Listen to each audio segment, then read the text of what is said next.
Alright, so for this week's bite-sized Yu-Gi-Oh! News, I'm just going to talk about the ban list that came out last week.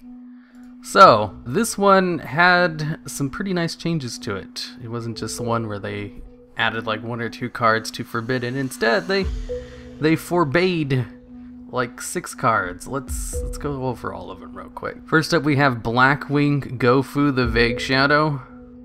Gofu was a 1-card Firewall Dragon, or any kind of rank 4 monster, because if you just use it to go into Needle Fiber and then summon Sorceress, you could go into a Link 4 monster with 1 card, which was pretty good.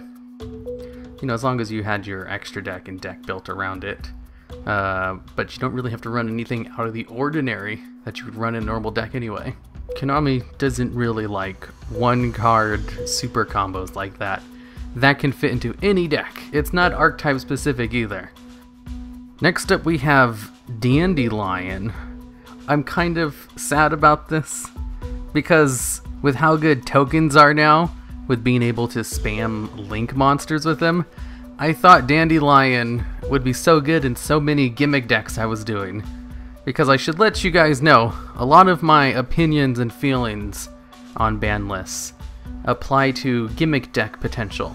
Because I don't play, what are they called, competitive decks, but I play against them a lot, so if they nerf competitive decks, that's good for me, as long as they don't nerf stuff that also applies to my gimmick decks as well.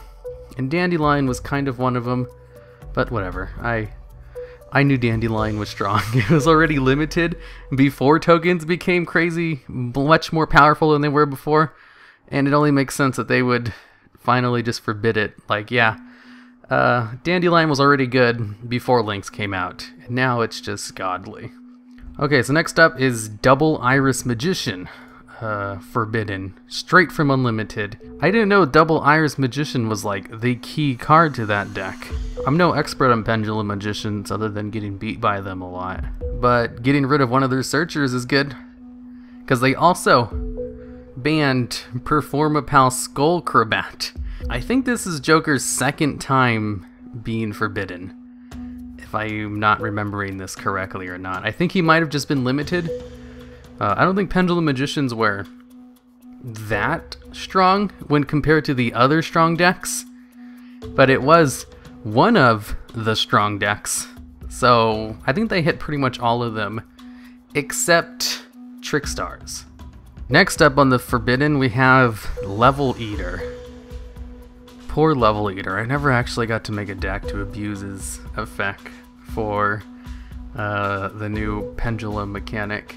It turns out, if you had like a really high level monster on your side of the field, and you were able to use Level Eater to go into like any Link monster, you could then just continuously bring them out and just level up that Link monster by 1 each turn. So if you had like, I don't know, a level 8 monster out and then a token and you brought out Level Eater, you could then go into a Link 2 monster and then bring out Level Eater again, and then go into a Link 3 monster and then bring out Level Eater again, and then go into a Link 4 monster, and then just bring him out again. I was like, oh, okay, that's really good. How come I never thought of trying that with like the Kaiju decks I run all the time? That's missed potential. That's just my fault there.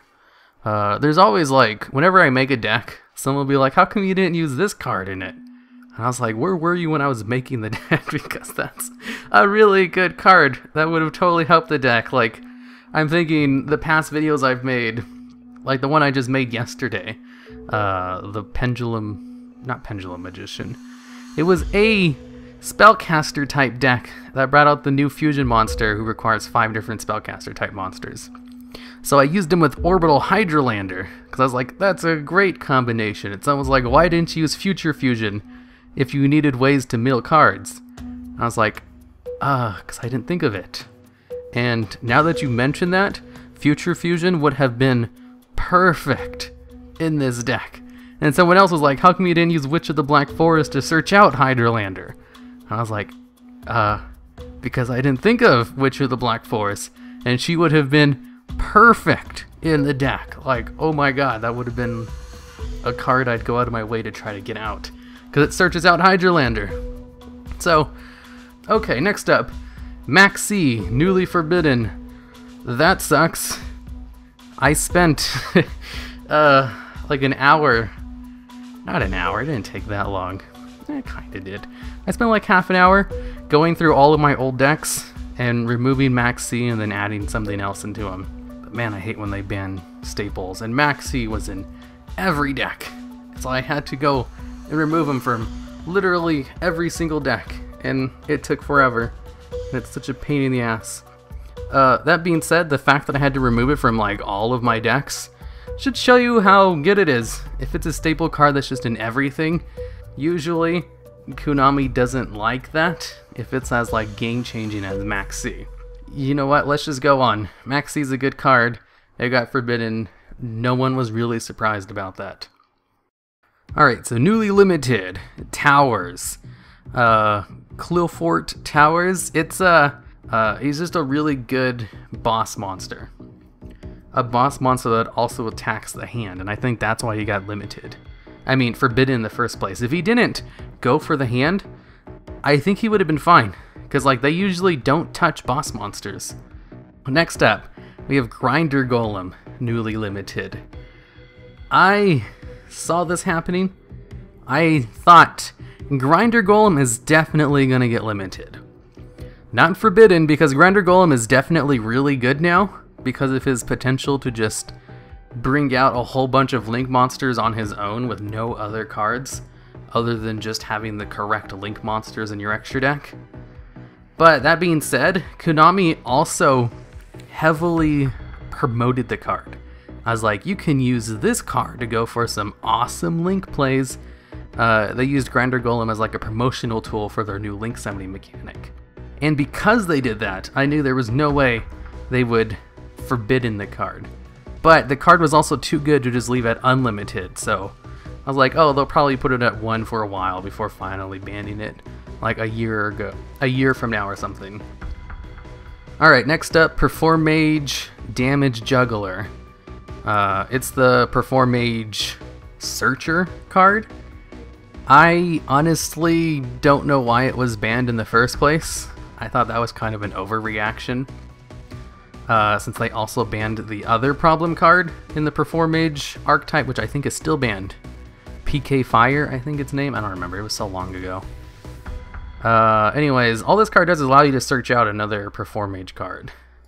It's a really good card. I don't think it was ban worthy, but at limited, I think that's fine. I think this is what it should have been in the first place, but I think they really wanted to kill Pepe decks back in the day, so they were kind of overly heavy-handed with their bans. Alright, so next on the newly limited, we have Firewall Dragon.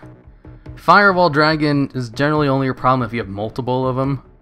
Kind of like Night Assailant is like one of those cards that's only a problem in multiples. By itself, it's not really a big deal, but when you have multiple of them, it's a huge problem.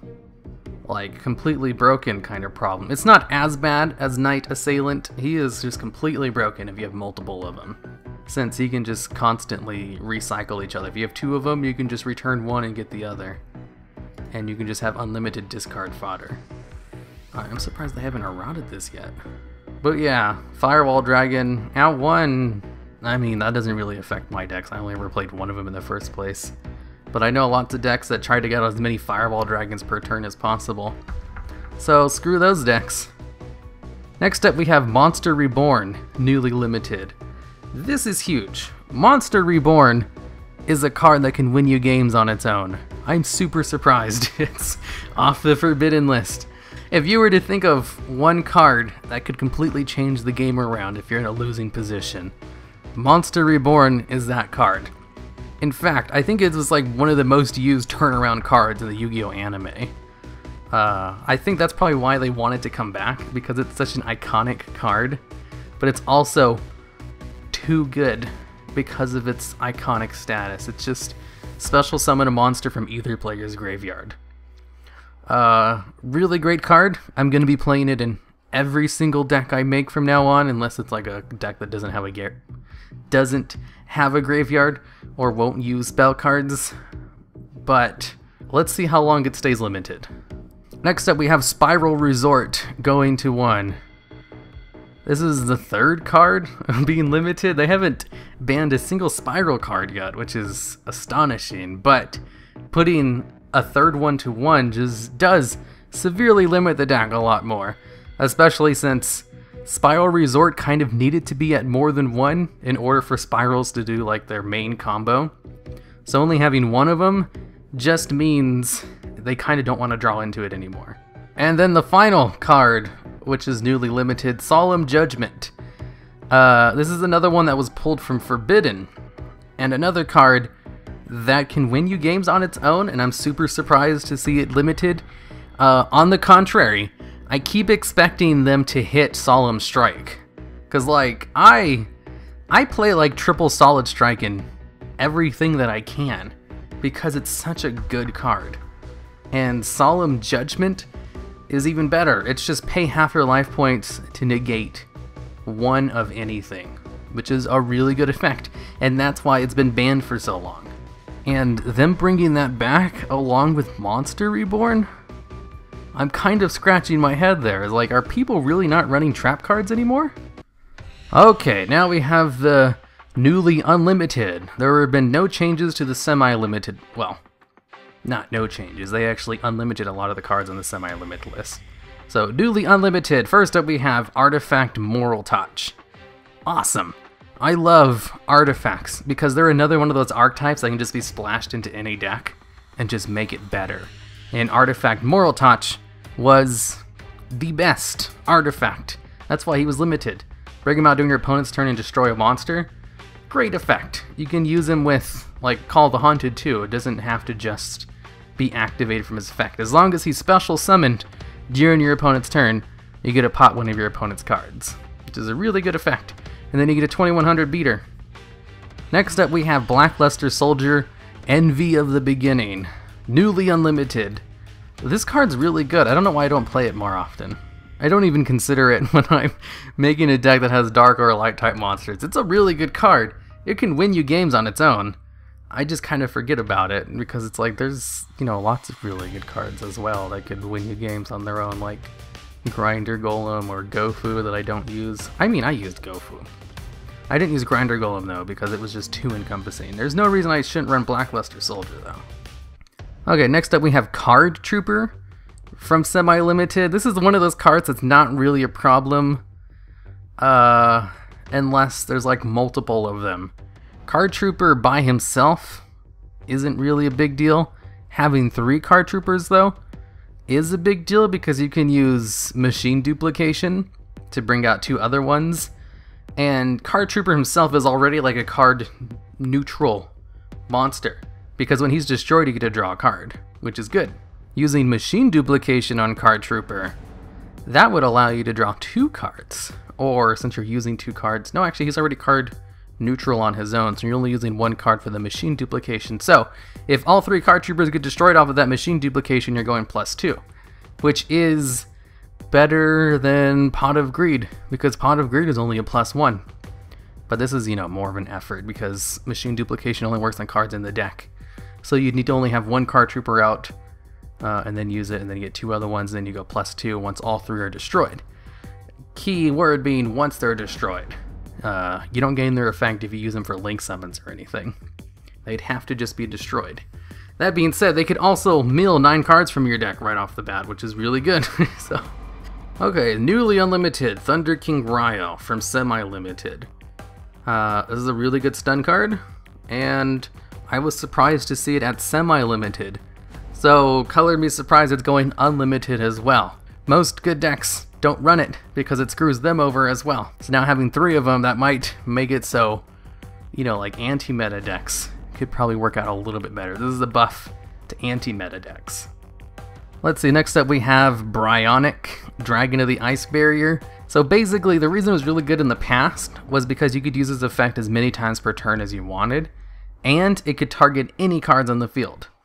So with its errata, they changed it so you can only use this effect once per turn, and you can only target your opponent's cards to bounce back to the hand, which severely limits its usefulness, but is still a good effect, and that's why they put it like semi-limited, and people were like, well, unless the card is overpowered, no one's going to use it outside of, you know, someone who's running a synchro deck that can go into level 6s, I guess. Okay, next up we have Brain Control, going from semi-limited to unlimited. Due to its errata, it's not as useful as it used to be, where you could just steal any card your opponent controls. Now you can only steal cards that can be normal summoned, which means you can't target any extra deck monsters. And everyone and their mom is just spamming extra deck monsters like crazy. So I've tried using Brain Control a lot in my gimmick decks, and it's been a dead card like half the time I've had it in my hand, just because my opponent would have nothing but extra deck monsters out, even with the link format. So it's still a really good card, don't get me wrong. It's just not like overpowered like it used to be. Next up we have Shaddoll Fusion, newly unlimited. I mean, without Construct, who cares about the other Shaddoll cards? This is more of a, it's about time they put it at unlimited. Okay, next up, Future Fusion. Ever since its errata, I think this is a theme with all of these cards going unlimited.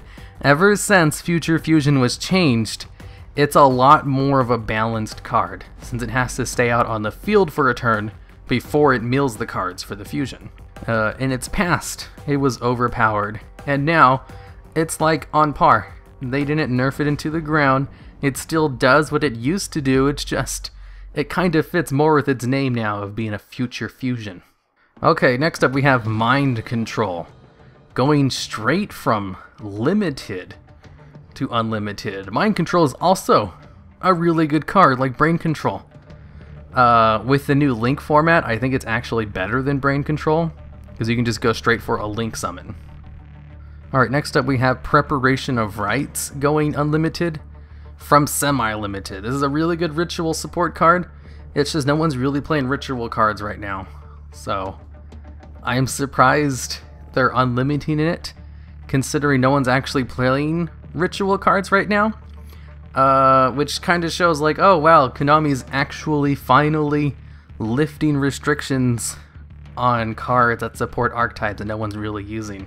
Let's see, next up we have Saqlifice, another Quill card, but I'm surprised they unlimited this card too, as well as putting out Towers. I guess they really wanted just Quills to do something again, because both of these cards are really good for Quill.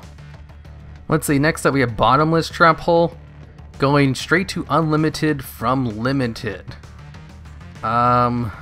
I mean, no one was really using Bottomless Trap Hole since, honestly, Solemn Strike is better, since it like stops trigger effects. But Bottomless Trap Hole is still a good card, so it's neat to see it go unlimited, because I like to use Trap Tricks cards a lot too in gimmick decks, because they're also another really good archetype to add to gimmick decks to make them better. So having 3 Bottomless Trap Holes now is going to be great. Ceasefire from semi-limited to unlimited. Okay, I don't think it's really that strong anymore. I mean, Chain Burn is still pretty decent, I think. So I guess that's a... Do Chain Burn even use Ceasefire? I know Chain Burn... I guess they kind of do. They do like to have their opponent have a whole bunch of cards on their side of the field for a lot of their Chain Burn cards. That being said, Ojama Trio is also going unlimited. I don't think I've ever seen Ojama Trio unlimited before. I think it was like put on the ban list as soon as it came out. That being said, Link monsters don't really turn Ojama Trio into a negative thing anymore, since you can just link them out. That being said, most people who used Ojama Trio in like Chain Burn decks or for OTKs, they weren't really letting Ojama Trio stay out for more than a turn anyway. They were using it immediately. But now Ojama Trio isn't as versatile as it once was. It's still going to be good in those decks who used it for the 3 monsters on your opponent's side of the field, but it's not just going to be also just like a really good staller out, you know, to give your opponent 3 cards that they can't use, because they can use them now. Alright, and last up, Torrential Tribute going unlimited from limited. This is a head scratcher. Torrential Tribute is an amazing trap card. It's probably the best trap card in the game right now. I can't say that because they just put Solemn Warning? Solemn Judgment. Oh right, man, Solemn Judgment's been banned for so long I forgot what it's called. I know it's Solemn something. Solemn Judgment is probably the best trap card. But Torrential Tribute is just a really good trap card.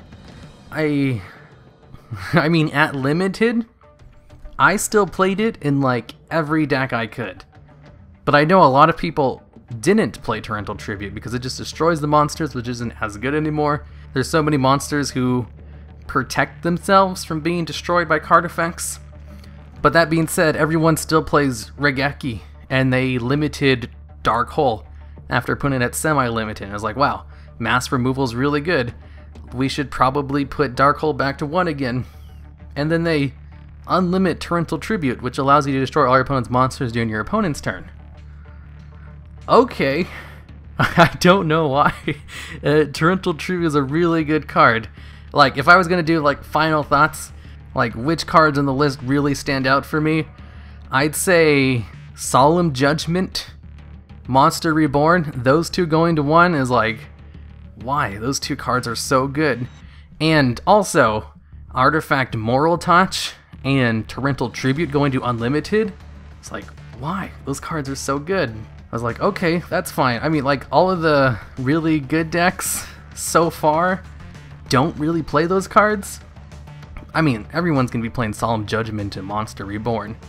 I can't see why you wouldn't do that. Those two cards are just so good. But a lot of decks aren't really playing Torrential Tribute right now. A lot of decks aren't really playing trap cards at all, besides like Solemn Strike because of all the hand traps. But I still play lots of trap cards because trap cards really help gimmick decks, and Torrential Tribute's one of the best ones. So having 3 of them now, that's gonna be great for me. But also, you know, what if other people start using it too once they find out how good it is? I can't see it staying at 3. I think this is like an experiment to see what would happen if we put Torrential Tribute at 3. Maybe it won't do anything. Maybe it won't, but it's gonna be helpful for me because I used it in like everything already because it's such a good trap card. Alright, I think that's it for my final thoughts on this.